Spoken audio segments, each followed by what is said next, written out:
Namaste everyone. Today in this video, you are going to understand about endospore staining. I, Dr. Pratibha KS, welcome you to my channel, Pratibha with Biotechnology. Before going to endospore staining, let us go through today's quote. When people appreciate you, they are speaking through their purity. When people criticize you, they are speaking with their pain. It's about them, not you. Do not get influenced by appreciation. Criticism will never disturb you. You are a beautiful person. Now let's get started with endospore staining. Before going through this, let us go through the practical question paper and the scheme of evaluation of BTP 202 microbiology and biostatistics. Question number 1, grant stain the given material A and comment on the result. This carries 7 marks. Principle and procedure 3 marks, slide preparation 3 marks, result 1 mark. Second question, and today's video will be on endospore staining. Okay, perform endospore staining using the material B and comment on the result. This carries 7 marks. Principle and procedure 3 mark, slide preparation 3 mark, result 1 mark. Then coming to the biostatistics problems. In the exam, you may get any one question from this. You need to define and you need to write the formula of that respective definition. Define arithmetic mean or mode, median or standard deviation with their formula. Problem on biostatistics you may get from measures of central tendency or dispersion, and this carries 5 marks. Fourth one, identify and comment on the spotters C, D and E. 3 marks each, so total 9 marks. Class records 5 marks. So C in the question number 4, C is instruments like autoclave, LAF, incubator, hot air oven, pH meter.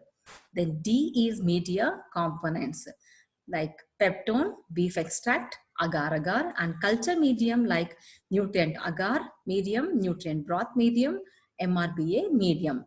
Martin's Rose Bengal agar medium. You need to identify those spotters and you need to comment on those identified spotters. Then E is biochemical test. You may get biochemical test like starch hydrolysis, antibiotic sensitivity test, and gelatin hydrolysis test.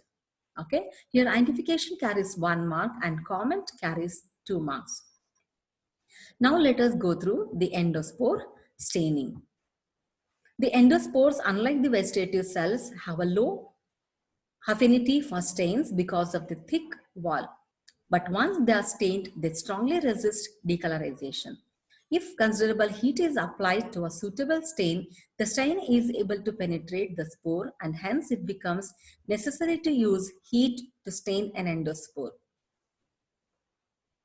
This method uses malachite green to stain the endospore and safranin to stain the cells.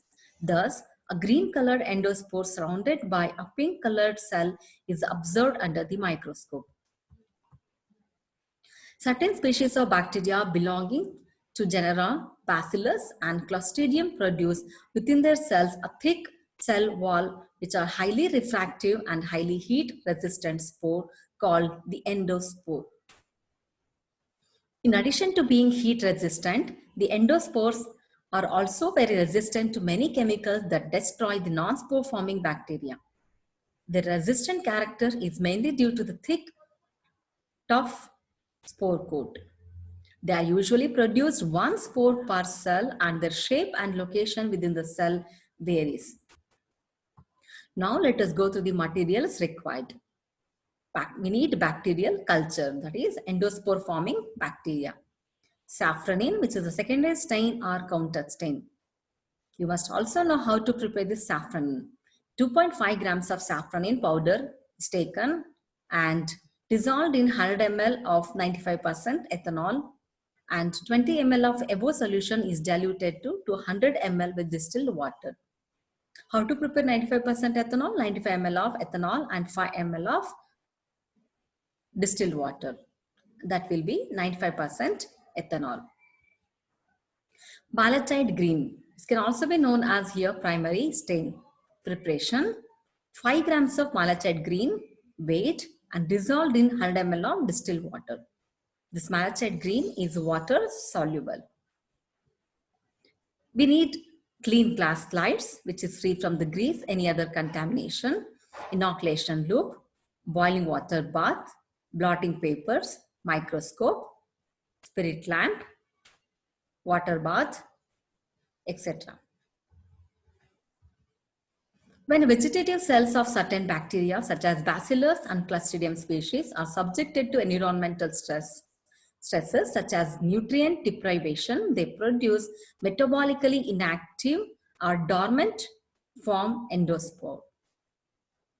Formation of endospore circumvents the problems associated with environmental stress and helps them to survive. During unfavorable conditions, especially when carbon and nitrogen become unavailable, endospores can form within different areas of the vegetative cells. They can be central, subterminal, or terminal. Central endospores are located within the middle of the vegetative cell. Terminal endospores are located at the end of the vegetative cell. Subterminal endospores are located between the middle and the end of the cell. Here you can see the endospore stained cells. A, which is central, B, terminal, C, subterminal. Below you can see the shape of the endospores. A, which is spherical, and B shape, you can see the elliptical. Most endospores forming bacteria are found in soil or aquatic environments. However, some species of Bacillus Clostridium have medical significance. Clostridium perfringens and Clostridium botulinum, a potential agent of bioterrorism, and Clostridium tetani are the causative agents of gas gangrene, botulism, and tetanus, respectively. Bacillus anthracis and Bacillus cereus are causative agents of anthrax and self-limiting food poisoning, respectively.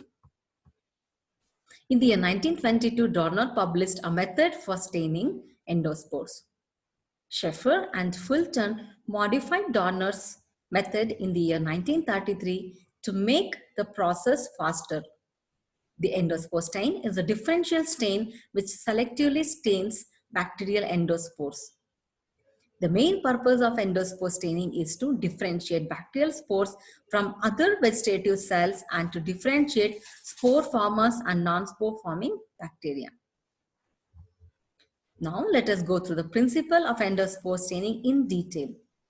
A differential staining technique, that is the Schaeffer-Fulton method, used to distinguish between the vegetative cells and the endospores. A primary stain, that is malachite green, is used to stain the endospores. Because endospores resist staining, the malachite green will be forced into the endospores by heating. Here, malachite green permeates the spore wall during the steaming. In this technique, heating acts as a mordant. Steaming or heating, which is going to act like a mordant, that is nothing but which acts like a fixative agent.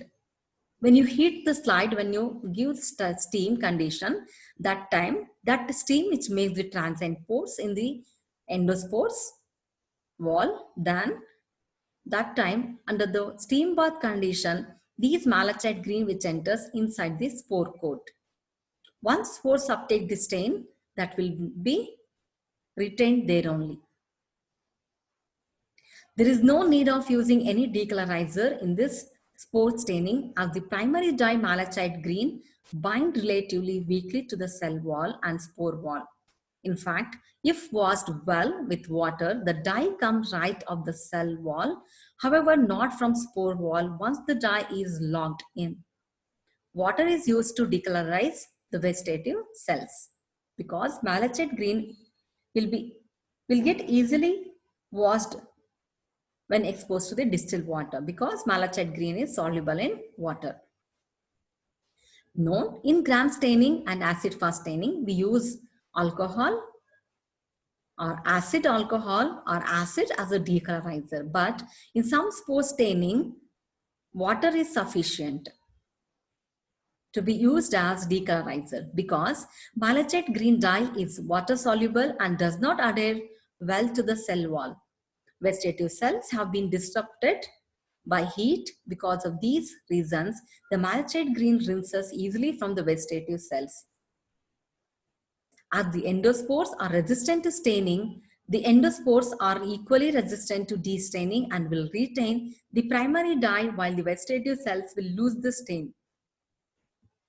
The addition of a counter stain or secondary stain, that is safranin, is used to stain the decolorized vegetative cells. Now let us go through the procedure of endospore stain. Prepare a smear of organism to be tested for the presence of endospores on a clean glass slide and allow the smear to air dry. Then heat fix the smear lightly by passing on the flame to fix the bacteria onto the slide. Place a small piece of blotting paper, that is like absorbent paper, over the smear and place that slide, which is smear side up, on a wire gauze on boiling water bath. And you need to check that there must be steam. Steam must generate from the water. Make sure steaming is very compulsory. Steaming for about 3 to 5 minutes. Done for the endospore slide. As the paper begins to dry, add a drop of malachite green to keep it moist, but don't add so much at one time that the temperature is appreciably reduced. Flood and cover the smear with malachite green and gently heat the slide over the steam. Note, never allow the stain to dry on the slide. If you left that slide dry, what happens? All the malachite green, which will be adhering very thickly to the slide, and once that dries, you won't be able to remove on exposure to the running tap water or rinsing with tap water. Keep the slide moist by frequent addition of the stain on the slide. Do not overheat. The process is steaming, not baking. After 3 to 5 minutes, carefully remove the slide from the steam water bath by using forceps. Remove the blotting paper and throw the blotting paper into the dustbin or any container which were kept for throwing the unwanted things. And allow the slide to cool to room temperature for 2 minutes. Rinse the slide thoroughly with tap water. Wash the malachite green both sides of the slide. Stain the smear with safranin for 2 minutes. Rinse both sides of the slide to remove the secondary stain and blot the slide by using blotting paper, or you can go for air drying. Observe the bacteria under 100x, that is oil immersion, for the total magnification. First focus on the 10x, then you can go for the 100x for the magnification. And in the examination hall also, you need to focus your smear slide in 100x and then you should call the examiner. Here you can see the beautiful picture of endospore staining. First, you'll go for the application of malachite green to the smeared slide. That time all the cells will take up the malachite green. In steam bath, the heat, which is going to act like a mordant, if the organism has affinity towards the malachite green, this heat, which is steam bath, which is going to enhance the affinity of malachite green with the spore. It means when heat is provided, that time, there you can see, there usually what happens, transient pores will be happening.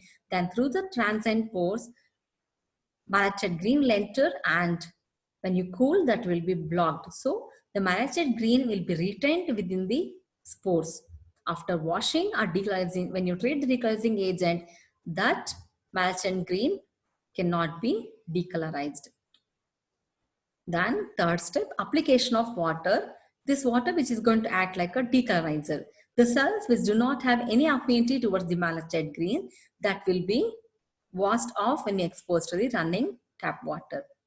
Then Eventually, when you apply the safranin at the end, the colorless cells will take up the safranin stain and looks pink in color. So this is the overview of the endospore staining. When visualized under microscopy, the cell should have three characteristics. The vegetative cell should appear pink or red, that is color of counter stain. The vegetative cells that contain endospores should stain pink, while the spores should be seen as green ellipses within the cells. Mature free endospores should not be associated with the vegetative bacteria and should be seen as green ellipses. Here you can see the very beautiful flow of endospore stain. In the beginning, you have made the smear over there were colorless. When you apply the malachite green and heat, all the cells have taken the malachite green and looks green color. When you apply the decolorizer, that is the water, when you rinse with water, the cell does not have affinity towards the malachite green, that will be removed and the cells look colorless. Only the endospores which has taken up the stain malachite green, and malachite green only will be retained with the spores, and the colorless cells will be given stain with safranin, right? And the cells look pink in color. Here safranin which is going to act like a counter stain. Okay. Here you can see the observation and result. In the exam, you need to write the microscopic view of endospore staining. Examine the slide under the microscope for the presence of endospores and show to the examiner. Okay. Endospores are bright green and vegetative cells are brownish red to pink. I need to write the result compulsory because result carries 1 mark. Right? Need to write the result. The given culture showed endospore stained bacteria. I hope you have understood today's lecture presentation. Hope to see you again in another video. If you wish to like, share or subscribe my channel, you can do it right now. You have to be a warrior. You must fight against bad time. God helps to those who help themselves. ಧರ್ಮ ಹರಡಲಿ, ನ್ಯಾಯವು ಬೆಳಗಲಿ, ಭ್ರಷ್ಟತೆ ಎಂಬ ಕತ್ತಲು ಸರಿದು ಅಭಿವೃದ್ಧಿಯ ಬೆಳಕು ಹರಿಯಲಿ. I, Dr. Pratibha KS, signing off for today. Stay blessed, stay tuned with me and keep learning. Thank you for being with me and thank you for your support. Thank you.